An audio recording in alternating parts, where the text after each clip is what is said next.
Hi, welcome. This is Dr. John DeMartini. This is one of the most amazing and inspiring shows that you can listen into. If you want to be on the edge of your seats, if you want to open up your heart, if you want to expand your mind, and you want to meet incredible people, stay tuned because you're just about to experience a transformative radio show that will change your life. And you're listening to the Dr. Pat Show that's coming up right next. The following audio is via a Skype call.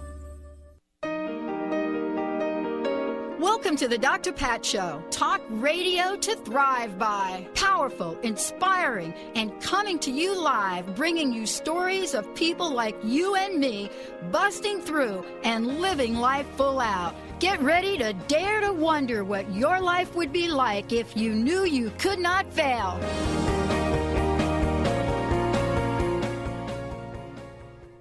Hey, everybody, welcome. Welcome to the Dr. Pat Show, Transformation Talk Radio, transformationradio.fm. Thank you all for tuning us in, turning us on this historic day. Well, wait, this herhistoric day, shall I say. Mr. Benny, how you be? I be good. Well said, by the way. Pretty like good that. Her Story Day, right? You know it. Yeah, never thought I'd see it in my lifetime. I never thought I'd see it in my lifetime. For those of you that are wondering what the heck they talking about, well, certainly we are referencing the primaries.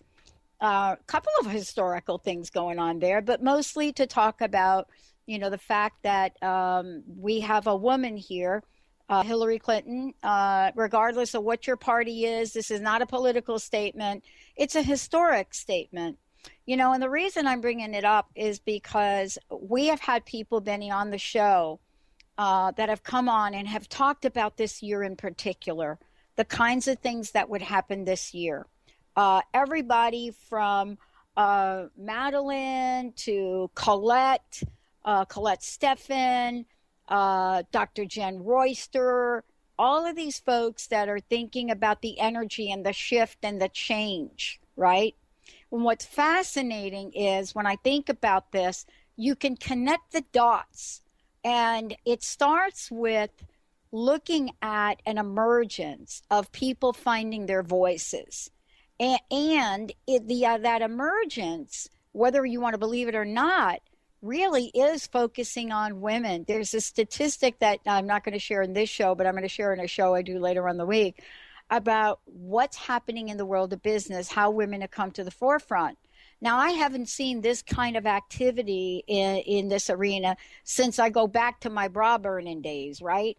But that was a different kind of energy. Now what we're seeing is everything from having women speak out, you know, Malala Yousafzai speak out about atrocities in education, Dr. Darvish supporting people that are being literally put to death in Iran, so forth and so on. Patricia Arquette starting a wave about equal pay, and then others coming to the forefront. And now today, we're looking at unprecedented things that have happened. And I'm sure, Benny, you have now probably heard this chit-chat. Like, how long have you been on the air today? Since 5 this morning. But the point is this. It is a historic moment. And I will say that for me, I didn't think I was going to see it in my time. But let me just couch that by saying I didn't think that I would be sitting here talking with you today. And I certainly didn't think I'd be sitting here talking with Steffany Barton today about a book that is so profoundly touching and relevant for the time we live in, more so than any of us can imagine. More so than any of us can imagine. Facing Darkness, Finding Light, Life After Suicide, Healing Comfort for Those Left Behind. Now, for many of you, you may or may not know this. You may have heard me talk about it. Not all of you listen to the shows 5 days a week. When I was 6 years old, my mother committed suicide. And I didn't find out till years later that that actually is what happened to her. You know, I had been in Catholic boarding school at the time. Mommy was sick. So we thought Mommy was sick. But what do we now know in this incredible book, the journey that Steffany has said yes to in her life is as a clairvoyant and intuitive medium. She works passionately to ignite that spark within each of us to bring forth the soul's absolute brilliance. Whether you've seen her on stage, radio, television, she illuminates the unseen world and speaks for the voice of soul. And so today, her book, Facing Darkness, Finding Life, Life After Suicide, opens up another door and another chapter. And so get ready to take the journey with us about what are some of the myths, what is some of the shame that families go through. What is it about the process that caused some people not to be here anymore, and that be of their own choosing? Steffany, it's great to have you. Welcome to the show. Thank you. It's an honor to be here. And this is a very historic day. It is a historic day, isn't it? Do you like that little historic? I love it. It's very clever and very appropriate. Well, I didn't think I would see it in my lifetime. I really didn't. And, for a lot of reasons. But most importantly, there is a shift and a change, isn't there, going on right now? I know, I want to ask you about that, because we're going to be talking about this book you wrote, but this is a book whose idea is a time that has come. Many of us know people that have committed suicide, and that is really shocking to me to even say that to you right here. But things are changing. Energies are changing. What is your sense of this energy and life force that is changing today for you? What do you sense? I think that for so many people, living in fear is no longer acceptable. It's no longer okay just to accept and make do and get by. I think there's a greater call in each one of us to strive for more and to look beyond what's right in front of us, to consider alternatives, to explore our options, because we are here to experience greatness. And it's time for us to start claiming that and awakening to that. And I think that's what this shift is all about. No longer settling, but beginning to strive and the willingness to grow. I mean, isn't this what we're hearing in so many different ways from so many different people? Right, wrong, indifferent, good, bad, ugly, it doesn't matter. There's something among us that is being called forward. And, when I think about that, I think about the book that you wrote. Now, I made a statement. I would love for you to talk about this. I made a statement that my mom committed suicide when I was 6, and I did not find out about that till my dad passed away in 1987, and my stepmom handed me some letters that my dad had literally attempted to throw away, which were letters from my mother to him at a time, her first attempt at suicide. And these letters, and I was given these letters, and I was given insight. But can you imagine a family not even talking about that at all? I can, because it's unfortunately so much more commonplace than what we want to believe or what we're even able to fathom. But suicide is so much more prevalent than the numbers may tell us, because it's often hidden or not communicated or not reported by the family. So it's time to speak about it lovingly and openly and compassionately, that these souls are ready to be heard. I want to start at the beginning, and that is the dedication in your book, if we could. The dedication is for my husband, David. You taught me to trust the still, soft voices, and to listen to silence behind the noises. I love you. That is very powerful. Thank you. I think as I was starting my journey, I was raised in a very traditional upbringing, and I knew I wanted to help people, so I did a very traditionally and socially acceptable route, which was as a nurse. And yet there was something more that was calling to me, and that was to speak with spirits and to communicate with loved ones on the other side as a medium. And it did take a great deal of courage, and it was a lot of tears and a lot of uncertainty because it was so unknown. But during that time of transformation, he has stood by me and continues to do so, and that's been so helpful. Such a blessing for sure. Yeah. It's, for me, I started this 13 years ago because I love hearing the journey, hearing people's stories. Because somehow today, you and I are having a conversation that's going to touch the lives of thousands of people. And someone is going to hear this show, and maybe there is something in what we're saying here today that could, in fact, save a life. Or maybe, in fact, help someone that is deeply bereaved. What is it about writing this book? What called you to do this? What angel tapped you on the shoulder and said, okay, Steffany, guess what? This is yours to do. It was not just one angel. It was a host of spirits, from my own personal life to the clients whom I serve.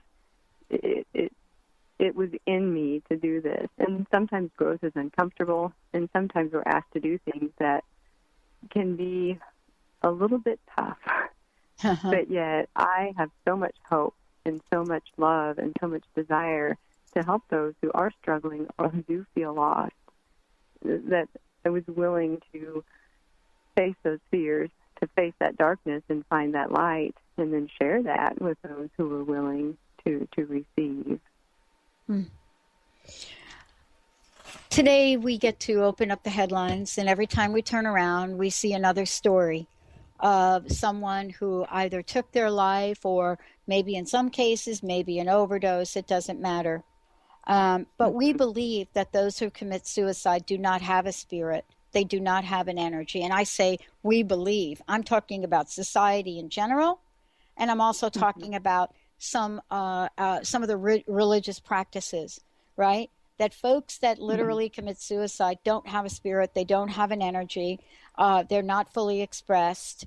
And literally, we want to take them and we want to put them on the side in some category that is literally difficult for those left behind. And I would love for you to talk about this, because you talk about those who have committed suicide, that, you know, maybe it's not the way the general world thinks about this. And I'd love to hear from you on that.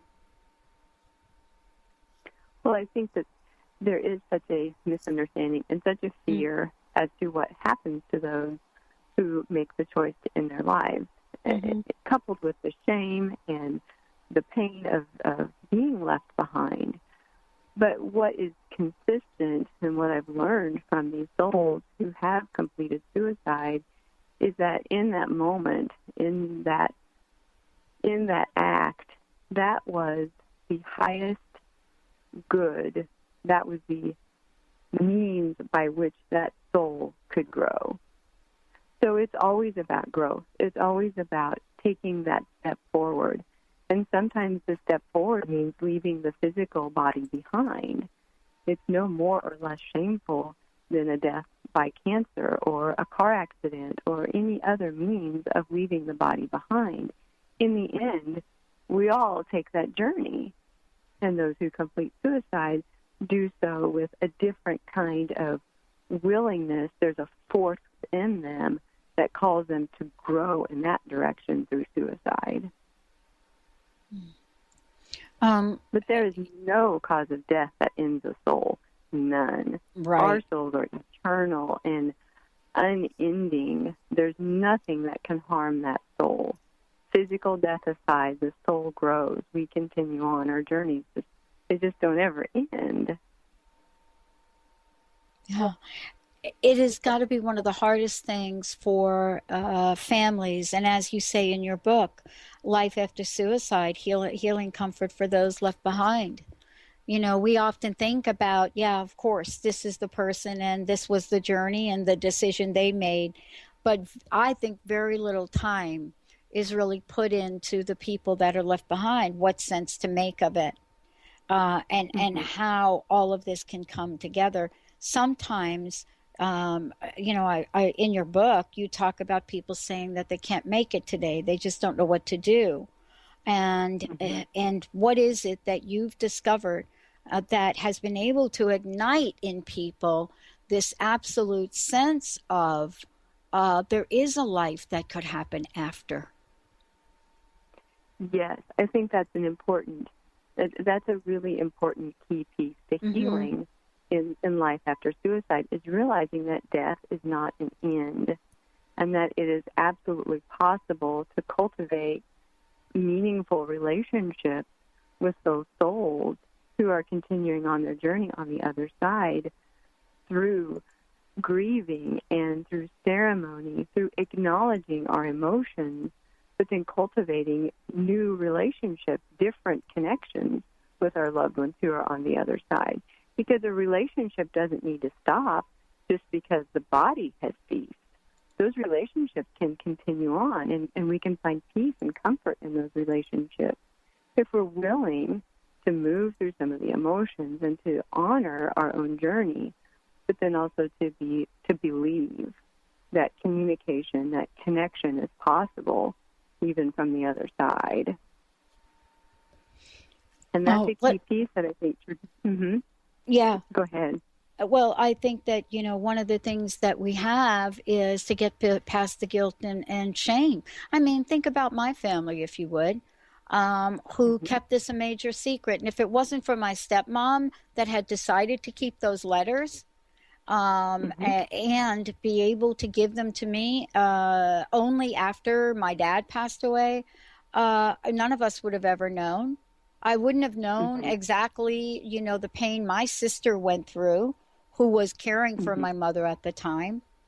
And so we do keep secrets because there's some level of shame that associates this, which somehow we think keeping a secret makes it all better, right?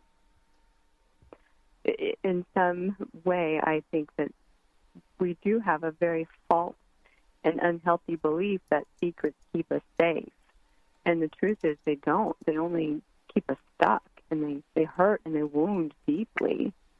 So when we can begin to set aside that shame and realize that although suicide is not a desired outcome for anyone who's left behind, there need be no shame. And there's nothing that could have been done to have prevented that suicide. I have spoken with so many spirits on the other side, and I know that the only time a suicide could not have been prevented is if the suicide has been committed. So those who end their lives, that was the way, and there's nothing we could have done to stop that in those situations when there's a completed suicide. Oh, yeah. It's so many questions, so many things to talk about, so many things that, you've decided to bring to the forefront about this and about writing the book. I mean, you heard me mention earlier today about an energy and a shift kind of. And so my question to you is, why was this an important message for you to bring to the forefront now? And the reason I ask that question is, it's easy for me to say, energy, suicides, this, that, and the other thing. But you are someone that connects. You connect with the afterlife. There's obviously something that has called you forth to say, wait a minute, Steffany, this is a time for you to take a message out, and this is what it is. I think it exists in relationship to our awareness, because with so many celebrities and well-known public figures who have completed suicide, the awareness about this is beginning to increase, which is important. But with awareness, there also needs to come inspired and guided action. So we know suicide is happening. What can we do to prevent it? What can we do to heal after it's happened? What can we do to communicate with those on the other side? So the awareness is here, and I want to bring the action, the keys for healing, the steps that we can transform grief into inspiration, into something that gives us a positive experience on a level of soul growth. Yeah, soul growth.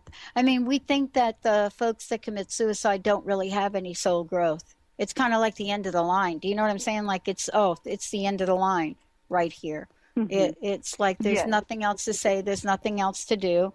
Lost soul, no soul, right? And so, here we are. One of the chapters in your book is called Faultless. Faultless. And that is really very rare do we see that word and suicide in the same sentence, isn't it? But it's huge. It is. Well, and that's, I think you bring an important point out, is that there's a perception that suicide is failure. Like you said, it's the end of the line. Well, if the soul completes suicide, that's it. You lost out. That was your one chance, and you couldn't do it. But that is so false. There is growth that continues beyond our physical body. Implying that states that we are the sum and total of our bodies, that all we are is a physical being. And we're not. We are so much more than that. And after we set that physical expression aside, we continue to express. There's nothing that can stop our spirit. And that's where this comfort can begin to provide those who are left behind in a situation where there's been a suicide. There need be no shame. It is no one's fault. Suicide is not a failure. It's just not. It's an experience. It's a transition. It's an ending of sorts, but it's not the end. It's not the final act, because our souls are eternal and our journey continues on. Yeah. Well, we're going to be taking a short break here in a minute, and also we have a copy of the book to give away. Before we do that, I would love for you to share with folks the best way they can find out more about you, website also, and tell folks a little bit about your work, about your connection, the connection you do have, some of the mediumship sessions that you do with your clients, with people listening to the show today. Mm-hmm. Well, the book is available through Amazon, and it's just there with the title. And then my website is angelsinsight.com. And so that's a easy way to find out about me and my experiences and who I am and really what I stand for, because I do believe that love is a part of each one of us, that we are here to claim our power and to live our good, and that there's always hope. So I, as a full-time career, have chosen to offer readings, mediumship sessions, so that I can help loved ones who are left behind experience the wisdom and the presence of their loved ones on the other side. And not just those who've completed suicide, but anyone who's lost a loved one. I so enjoy, and it's such an honor to be able to give those spirits a voice. So I love my work. Absolutely love it. Mm-hmm. And we're opening up the phone lines now. Would you please invite our listeners today, when they call in, tell them a little bit about what might happen here? As far as doing connections or offering messages from the other side, when you call in or when your call is placed through, if you would just give me the first name of the loved one that you'd like to have a message from, that'll streamline the process, and then I can deliver whatever wisdom it is or whatever message it is that they'd like to share with you. And it might be nice if perhaps focusing on those who have lost loved ones to suicide, to really allow them to have a voice and to hear from their loved ones on the other side. Those who are left behind in suicide are so often voiceless. They feel powerless. There's the grief of a death, and then there's the shame of the suicide. So to give those individuals an opportunity to be heard and to receive, to be accepted in a non-judgmental way, I think that's so important. It's so vital. Wow. Let's take a short break, everyone, and we are going to open up the phone lines. 1-800-930-2819. 1-800-930-2819. Please call in. This is a show that is about helping all of you connect. 1-800-930-2819 to schedule time live on air with my very special guest today, Steffany Barton. Stay tuned, everybody. We're going to take a shorty. We will be right back. Let's go, girls. Come on.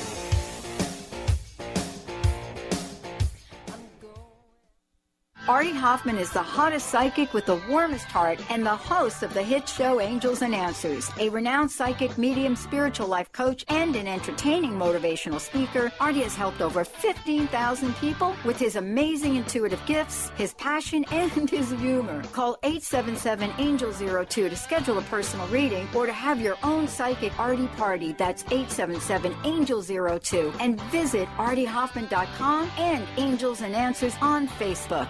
Tune in to Lucid Planet Radio with Dr. Kelly Neff. This hit show will illuminate your senses and empower you beyond your daily stressors and hardships. Renowned psychologist and author Dr. Kelly will captivate you with far-reaching topics and amazing guests as you wake to the greatest version of yourself. Learn to tap into your intuitions, think critically about our world, heal emotional and psychological wounds, and follow your passions to live your dreams. The Lucid Planet. Welcome home. Visit lucidplanetradio.com for more information. Song of the Heart, Walking the Path of Light, from author and healer Francine Vale, is available now. Through Francine's life story, we learn how imperative it is to love one another. Once this simple truth is learned, peace on earth will prevail. Song of the Heart is a life lived and a story told for this purpose. To learn more about Francine and her amazing gifts, or to order your copy of the book today, visit angelsandlightbeings.com. The Doctor is in. Tune in to the hit show, The Psychic Love Doctor, with host Deborah Lee. Deborah's life-affirming, highly perceptive reading method has taught Deborah how to zero in on specific problems with relationships, career pursuits, and current roadblocks to success and happiness. Join Deborah Fridays at 2 p.m. Pacific, and for a special broadcast the second Thursday of every month at 11 a.m. Pacific on TransformationTalkRadio.com. My play, The United States of China, is about the trial of Miriam Hopkins, who is a metaphor for all that America stands for. It's the year 2018. America has become the United States of China. We've owed China trillions of dollars we cannot pay. Consequently, we default. How long do you think it will take this financial empire to crash and crumble?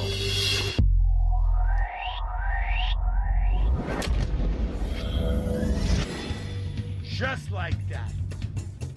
This is more than a play experience. It's a movement to create awareness and empower people to be in action. We are strong together.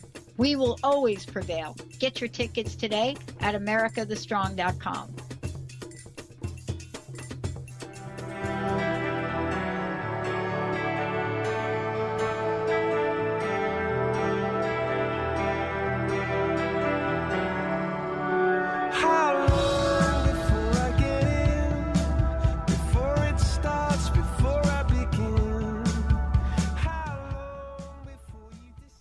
Hi, everyone. Welcome back. As I said before, it's great to have Steffany Barton joining us here today, the author of Facing Darkness, Finding Light, Life After Suicide, Healing Comfort for Those Left Behind. And many of you are listening, and you may have someone that has moved on.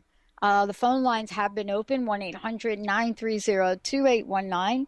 Maybe someone you might want to connect with. And as we said before, the book is available. You certainly can get that. Also, the website is called angelsinsight.com. Steffany, it's great to have you here. Benny will be collecting the calls as they come in for sure. 1-800-930-2819. Let's talk about the book for a little bit if we could. I can imagine how challenging it was, but this is also a book of tools. And so often there are books that we get on the topic of suicide But not all of them are presented as, wait a minute, there are things I can share with you in this book that can help. And so what is it you've discovered that might help someone prevent suicide? We're here to accept one another, flaws and all. I think it's also important that we are genuine, that life is not easy. Sometimes life gets really messy. There are not always clear-cut answers. It's a process. Life is a journey. But oftentimes in the media, things are so glamorized and things seem so beautiful and so effortless and so easy. And then when it comes to our own lives, if we've got lumps and bumps and warts and struggles, we feel like we're flawed or we've failed. So part of what we're responsible for as spiritual individuals is in embodying authenticity and sharing our struggles, but also focusing on our triumphs, but not to project this false reality, but to embrace life for all of its richness, for all of the emotions. None of them are bad. They can all be used for a learning, for growth. And there's always a greater good. And I think that's another important point for those who may be considering suicide or feel like there's no meaning or that life has just run its course. Each day is a new beginning. Truly, each day is a new experience. It's a fresh start. And then we can slowly make shifts in our thinking, change our perception. It takes patience, but we can cultivate a deeper awareness of the support that's around us, the goodness of our earth that we're here on. There's challenges, but there's also gifts. There's also blessings. And we've got to allow ourselves to experience and to feel those a little more readily. I think that's a huge step forward in helping to prevent suicide. And would love for you to talk more about what you said when you said it begins at birth, because we don't really think about it like that. We don't really think about, wait a minute, oh, wait, there's something we can do now. We usually wait till someone or somehow something is in crisis or there is a crisis, and then we're playing catch up. And, now that I know what I know now about my mom and her own journey, clearly I look back at that and the series of events around that, especially, finding out about my dad and, how my dad, literally was not loyal to my mom. He cheated on my mom. There's a whole story of that, which the family actually knew about. Hopefully today, though, we're talking about being able to share some things with people so that they can literally look for the signs. So can you talk about that for a minute? Because now I can see the signs, right? And by the way, my mom wasn't the only one. I mean, my sister passed away on a hospital floor at about 450 pounds. And, there's a different kind of suicide, isn't there? There's the one that's the slow burn suicide, where we're doing everything but literally ending it. And aren't those really the same in some ways? Energetically, absolutely, yes. I heard a physician on one lecture said some people take the quick route with suicide, some people take the slow route. But suicide is suicide. So many people will undo themselves in one way or another. But when we can realize that we have the ability to communicate and to receive those signs and those messages and those comforts from those souls who've moved on, it's very empowering. And it feels very inspiring because it does prove to us in those moments that their life continues. There is absolutely life after suicide, both for those who are here and those who've moved forward. It is a journey, isn't it? It is. And it takes learning to receive and recognize the signs also takes a lot of practice, a lot of patience, a lot of willingness So that just doesn't come when you say, okay, give me a sign. Right. It's a relationship. It has to grow like everything else. I think in our culture we're so impatient and we're so unwilling to allow things to unfold. But that is what grief invites us to do. Grief is not a linear process. It's not something you start and then you're finished and you're done. It's something that unfolds, and there's a wisdom in that. There's a lot to be learned from that when we can patiently embrace that. It's good stuff for our soul. I think one of the most, in the world of psychology, I think one of the most misunderstood items to come out about grief is when the phases of grief were defined, right? Or grieving, shall I say, were defined, right? And out of nowhere comes Dr. Elizabeth Kubler-Ross and identifies the 5 stages of grief. Everybody on the planet, right, all of a sudden started to use these for the living. And my understanding is that these were not for the living, that these were to understand death and dying. Even that aspect of our journey is confusing for people. It's confusing for people. What have you discovered in the grieving process from all of what you've done? Well, that grief does not follow a set of protocols, nor does grief adhere to any psychological standards. There are phases, yes, and there are normal experiences. But to say, well, it's been a year, you should be over it by now. Or, get over it. Yeah, well, your loved one had a disease, so you had time to grieve. You shouldn't be struggling anymore. To judge how we move through death is such a limiting and it's not a compassionate way of addressing that aspect of human life. So when we understand that, sometimes anniversaries will reignite that sense of grief. Sometimes birthdays can trigger emotions that we thought we had moved through. That it's not a journey that ends. Grief is a journey that continues, but it gets easier. It shifts. It changes us.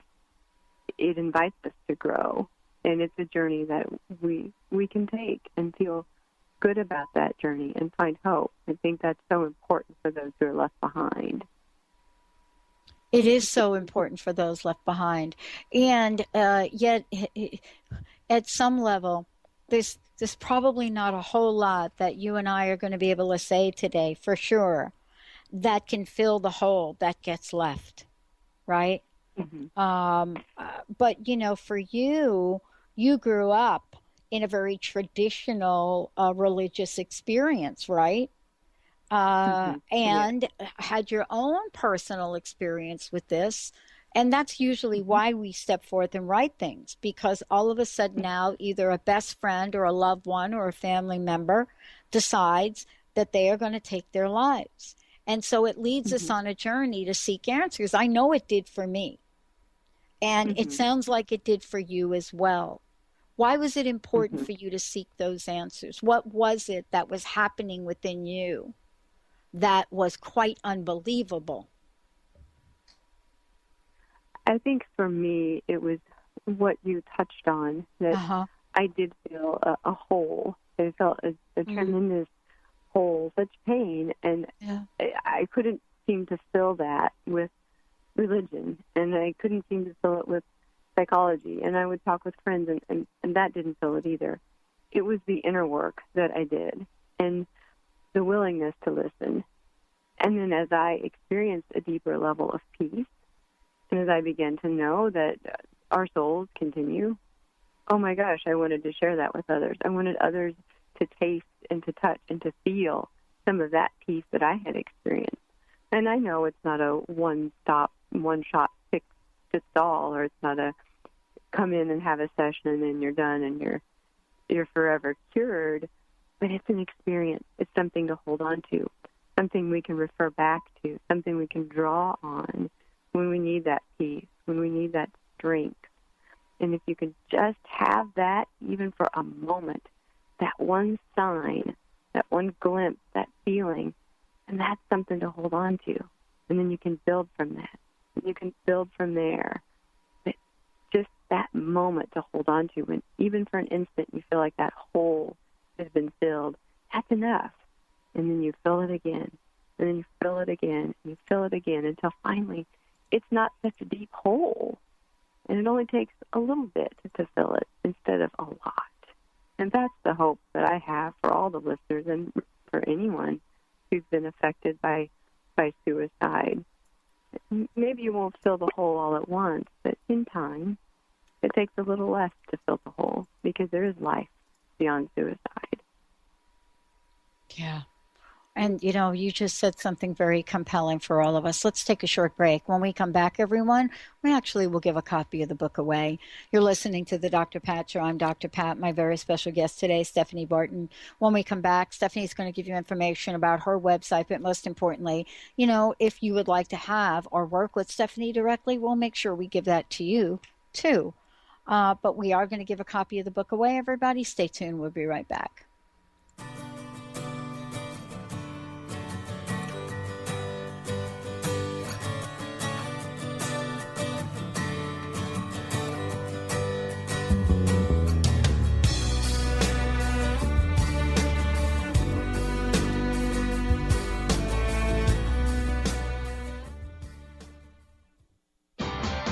Sky Siegel co-hosts one of today's most popular psychic shows, Angels and Answers, with Artie Hoffman, as she communicates healing messages from the spirit world. These messages can be astounding, enlightening, and life-changing. Born with the God-given talent of inner guidance and the amazing ability to heal, Sky has healed thousands of people. Schedule a reading with Sky now. Call 908-500-1474 and visit skyofangels.com. How would you like increased health and vitality? How would you like to avoid the onset of disease as well as slow the aging process? This is all possible through a simple, safe, and natural process. Every day we are either moving toward wellness or away from wellness. Hi, I'm Mary Jane Mack. I'd like to be your partner in achieving optimal health. Contact me now at maryjanemack.com or call 425-392-0659. Visit maryjanemack.com. Shine On Radio. Find Your Shine with Kelly is the show that celebrates what makes you, you. Join co-hosts Kelly Wadler and Dr. Pat Basili as they break down how to brilliantly fuel and move your body and love what makes you shine. Kelly is a professional arts and wellness coach dedicated to helping brilliant women find their confidence, energy, self-love, and shine. Tune in to Shine On Radio with Kelly and find your shine on TransformationTalkRadio.com. TheAngelLady.net. TheAngelLady.net. TheAngelLady.net. TheAngelLady.net. TheAngelLady.net. 1-800-323-1790. 1-800-323-1790. Sue Storm. TheAngelLady.net. A word of caution: if you prefer the status quo and you are not interested in improving every aspect of your life, this book will trigger the shift out of you. The Truth is Funny, Shift Happens is available now. Author Colette Steffen brings the powerful knowledge and life-changing energy and empowerment from the radio airwaves to the pages of her new book. To get your copy in paperback or ebook, visit thetruthisfunny.com today. Tune in to The Jen Royster Show, intuitive guidance to inspire your life, each Thursday at 8 a.m. Pacific and 11 a.m. Eastern on TransformationTalkRadio.com. This amazing show is an inspirational hour that will take you on an epic metaphysical journey to discover the spiritual approach to life's greatest challenges. Dr. Jen is an internationally known intuitive counselor, spiritual teacher, and energy healer. Call in for intuitive readings and visit JenRoyster.com for more information.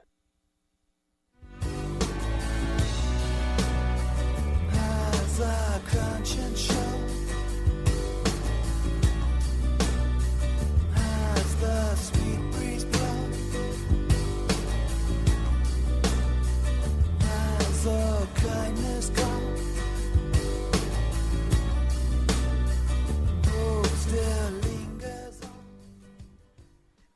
everybody. Welcome back. It's great to have you here.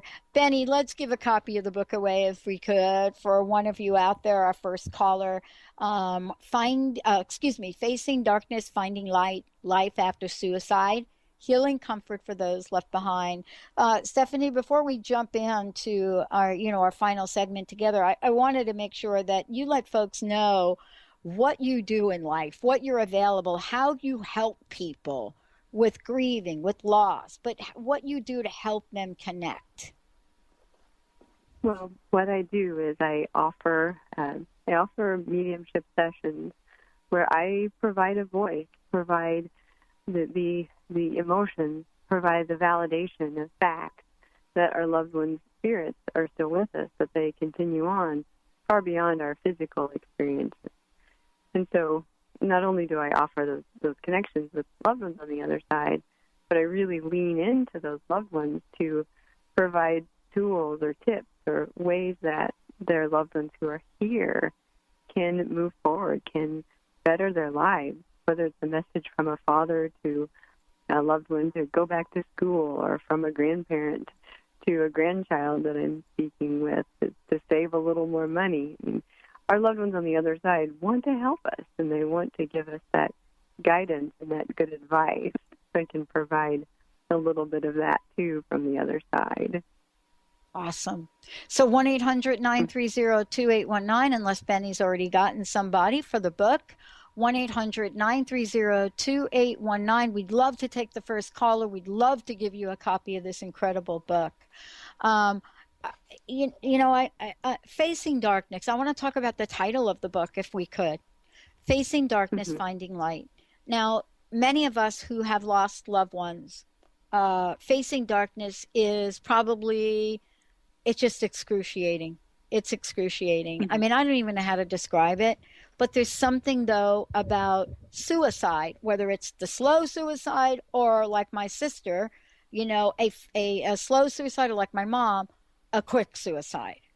Either way, it is darkness. But some people say the degree of darkness might be different for different people. What have you found? What gives people relief? I think the greatest tool for relief is the comfort in knowing that life continues on. That, as I said, suicide is not the end. It is an ending, but it's not the end. So the first ray of light comes in knowing that life continues. And then I think the next wave of hope, or the next wave of light that survivors often experience, is that freedom from guilt, and knowing that there's no blame. No spirit that I have ever communicated with on the other side who has completed suicide has ever laid blame on anyone on this side, ever. Nor have they ever said, if you would have done this, I wouldn't have committed suicide. Never. There's always thanks and recognition and appreciation for the love that they did share with their loved ones who've moved forward. Never blame, never shame. It's very liberating to be able to move past that. That's an enormous wave of light that survivors can experience. And I've worked with the... I want to ask you, we love to hold on to stuff. We really love to hold on to things. And I want to ask you, what have you learned about the process of letting go? I've learned a few things. I'm not sure which works and which doesn't work, but I think the most effective thing that someone ever said to me is, the holding on process is not in service of the loved one. I don't know enough about it, but I would love to hear your thoughts. How do you help people with the letting go part? And I don't even know what I mean, Steffany, when I say letting go. I really don't. But you understand my question. I do. And so here's what I have found is sometimes letting go sounds like a really harsh term, as in disconnect or unplug or forget it or move on. Yeah. And I don't think that's loving or appropriate. So when I really focus in my practice and in communicating with these spirits in the holding on, but holding on to the love, holding on to the goodness, holding on to the life instead of holding on to the death. When you hold on to suicide, it's very harsh. It burns. Don't hold on to that. Hold on to the life. Get pictures out. Create happy memories. Go outside and build a garden. Hold on to the good. Hold on to the life, and that starts to bring more light to those who are left behind after suicide. So don't let go. Hold on, and hold on to the light. Mm-hmm. Well, I know for me, I've lost more people than I can even imagine. I actually did a show the other day and I talked about it, where I went through a period of looking at the women that were really close to me in my life and thinking, oh my God, don't get too close to me. I mean, if when I think back about that, it was not rational. I mean, everyone from my mom to my sister, then my stepmom, then 2 other sisters, then my spiritual teacher. And I just thought, and all of them sudden, very sudden, very quick. And I just started to think to myself, maybe I'm not meant to really build relationships like this. And I know that's not the case. How can you help our listeners today with the way they think about this? See, you're going to feel what you feel. But is there another way to see the world around this? Yes, I think that's where nature can be such a powerful teacher, because there are cycles and there are seasons, and things do change. But there's new cycles and there's a new season. And so to take personally the death of a loved one, be it by suicide or any other means, we can't personalize that. It's not a personal affront. It's not something that was done to us. It's something that is experienced by us. It's experienced by us all. We all go through that transition and experience the loss of others. But to allow that to become something that limits us or harms us or hinders us in any way would be really working against these natural cycles and seasons that we can experience here in life.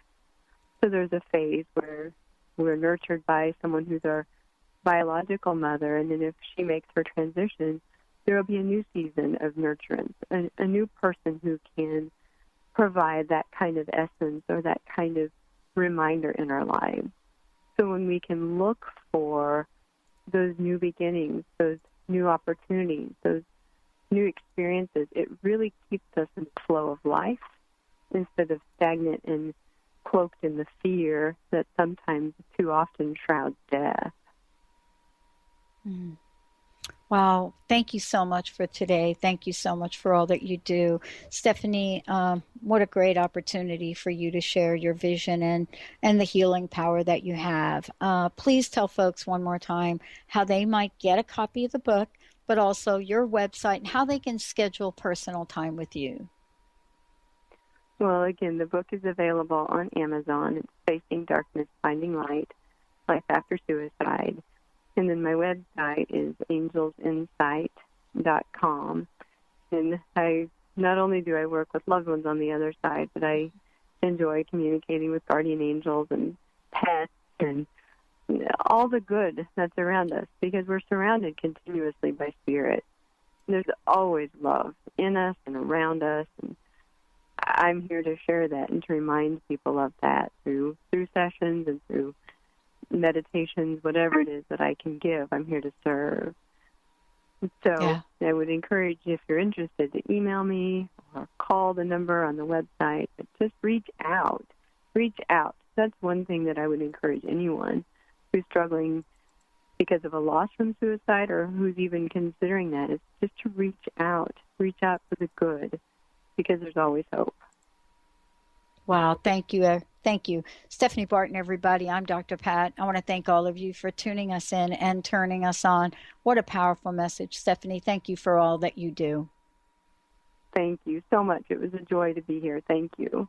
All right, all of you out there, I hope you heard something today that's going to help you rise up above your grief, rise up above your pain, and face the light and find your joy. We'll see you next time.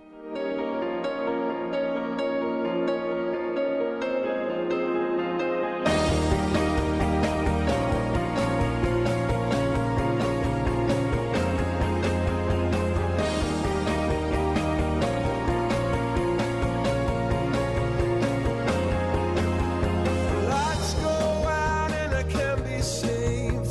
Tides that I tried to swim against brought me down upon my knees. Oh, I beg and plead, singing, come out of things unsaid. Shoot an apple off my head and a trouble that can be. The preceding audio was via a Skype call.